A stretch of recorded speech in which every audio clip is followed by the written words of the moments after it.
Hello everyone and welcome to Funky Monkey MP, the place where you get your weekly dose of miniature painting, history and world building.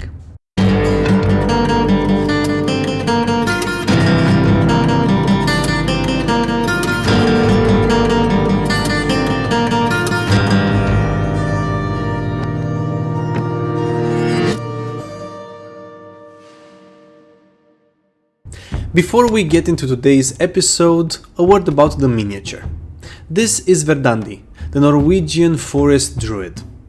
As a disclaimer, not going for zenithal priming was a conscious choice, as I found it quite difficult to cover black paint with more vivid pigments. Now, let's get into our story. Last time we spoke of ancient China, Persia and Greece. And now, my personal favorite, ancient Rome. Believe me when I say that I could talk about the ancient Romans for hours at length without getting bored. But I'm not gonna subject you to that, and instead I'm gonna boil down a very lengthy and complex story that spans across centuries to a few bite-sized pieces of information. And with that, let us step on the Roman roads. When it comes to roads, Romans really liked them. They liked them so much, in fact, that they built over 85,000 kilometers or 53,000 miles of paved roads throughout the centuries and across the whole span of their empire, which at its high point stretched from modern-day Scotland to Morocco and from Portugal to modern-day Iraq. Most of these roads were actually built for military purposes. Having roads so well built and maintained allowed for Roman military commanders to accurately calculate how long it would take them to redeploy units from one side of the empire and to the other. For example, from modern-day Cologne or Köln to Rome, it would have taken around 45 to 50 days. From Rome to Brindisi, around 20 days. And from Rome to the other side of the empire, to Damascus, around 120 days. The first major Roman road was built almost 2,300 years ago, around 312 BCE. It was called Via Appia and it linked Rome to Capua. Travelers using this road could move from one settlement to the other in roughly 7 days. Before we continue, let's see how the miniature is coming along. As you can see, I'm trying to really pay attention to the face of the miniature and make sure that the miniature is as close as my inspiration as possible. The idea of highways comes from the way Romans approached road building. For them, it was something akin to building a wall. Let me explain. First off, a Roman highway would be around 4.5 meters in width or 15 feet. Secondly, it would always sit a meter or 3 feet above the surrounding countryside. This gave several advantages. Moreover, the middle of the road was always a little bit convex. It was always a little bit tapered towards the edges. This allowed for water and snow to easily drain in the gutters that flanked the road. What I find quite interesting when it comes to Roman roads is that they were almost always perfectly straight. This was achieved by using a tool, a surveyor's tool called a groma. This was in essence a wooden stake topped with two lengths of wood of equal size set crosswise on a bracket. They would each have metal sights and they would also have attached to their ends plumb lines, which basically are lead weights on strings. This ensured that when the groma was set in place in the field, it could easily be leveled. Once it was in place, a surveyor could simply look down one of the cross sections and use the sides to line the position of a wooden rod. Once that wooden rod was in place, the groma and that rod would be used to set in place another one and another one, tens of them. Once the visibility limit was reached and you could not use the rods and the groma to set others in place, you would simply take the groma, move it at the end of the line, use the already set in place rods, line them up again, and continue downrange, marking out the path of the road.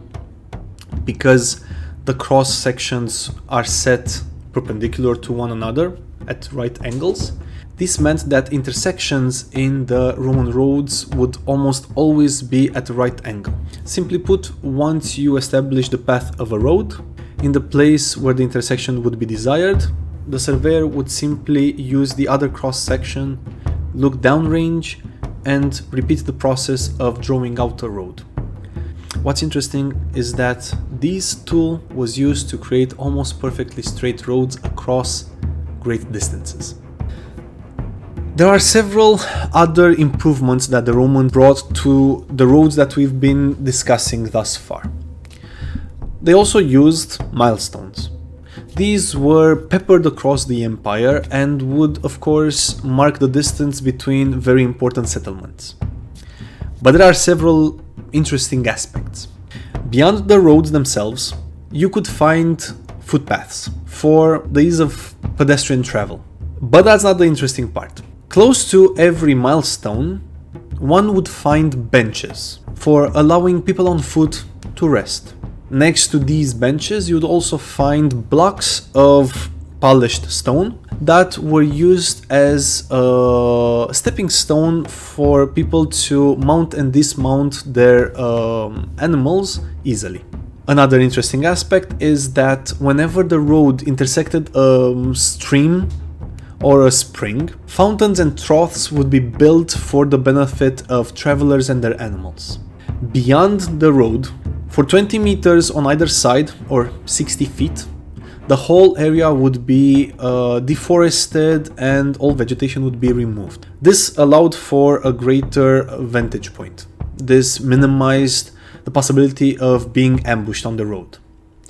But there's more. Beyond these 20 meters or 60 feet on either side, where possible, deep trenches would be dug in order to make it even harder for people on the road to be ambushed. With that, let's take a moment and see how the miniature is coming along.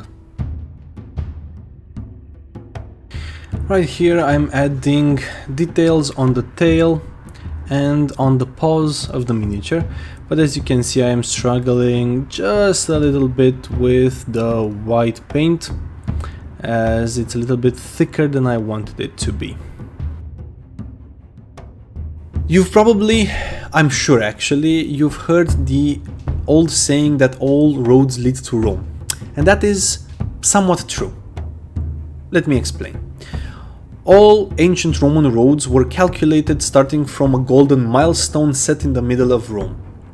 This is the starting point, the origin point for every Roman road ever built, major Roman road. But let's take for example Britannia, modern day England and southern Scotland.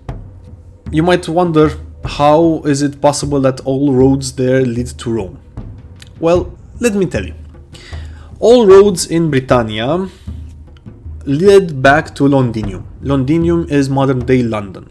From there, a major highway went to the coast. Once you crossed the channel and you were back on the mainland, you would simply follow a major road or a major network of highways that all eventually led back to Rome. You would use this network of highways to traverse Gaul, traverse the Alps, going back into the Italian peninsula, and eventually to Rome. Thus, this is where the old saying comes from. Before we continue, let's see how the miniature is coming along.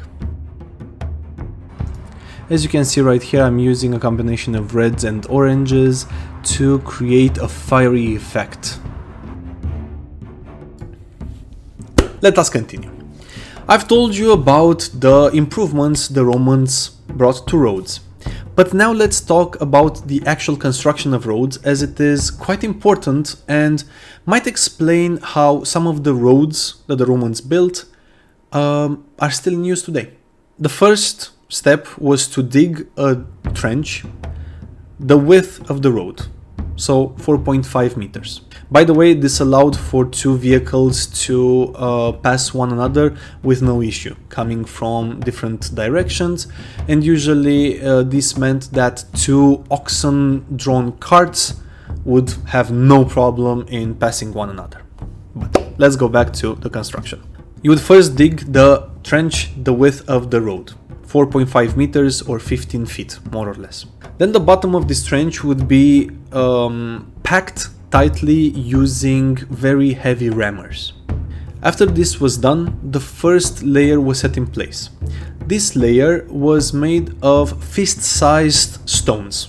After this, 23 centimeters or 9 inches, more or less, of rubble, of coarse concrete made of crushed stones and crushed limestones. After this was set in place and properly compacted, a third layer made of fine concrete out of crushed pot shards and limestones would be set in place. This was roughly 15 centimeters in thickness or 6 inches. After this was set in place, the fourth and usually the last layer would be added. This was made of hard stones, and it would be set in place as a giant jigsaw puzzle, in such a way that vegetation could not easily or at all grow between the stones, and it would become almost completely waterproof, as for water to not infiltrate to the lower levels and erode them away. This also created a very smooth surface. Nowadays, when we look at ancient Roman roads, we see them being uneven and the stones misplaced here and there. But that is because of 2000 years of wear and tear. But imagine that when they were initially built, the surface was very smooth for creating a very hydrophobic surface. More interestingly enough, the Romans didn't know what an obstacle was. As such, they cut through hills, built roads on steep mountain slopes, they built magnificent and impressive bridges across very deep and treacherous rivers, and they built viaducts over very deep gorges and valleys. Some of these roads and bridges are still seen today, and some of them are still in use, which in my opinion is quite impressive. Now, let us see how the miniature is coming along. As you can see, the miniature is looking pretty nice, and I'm just adding the finishing touches. And with that, we're gonna end today's video and pick up next time and continue our journey down the Roman roads with bonus information. Until next time, thank you so much for the privilege of your time. I hope you learned something new, or at least found some inspiration.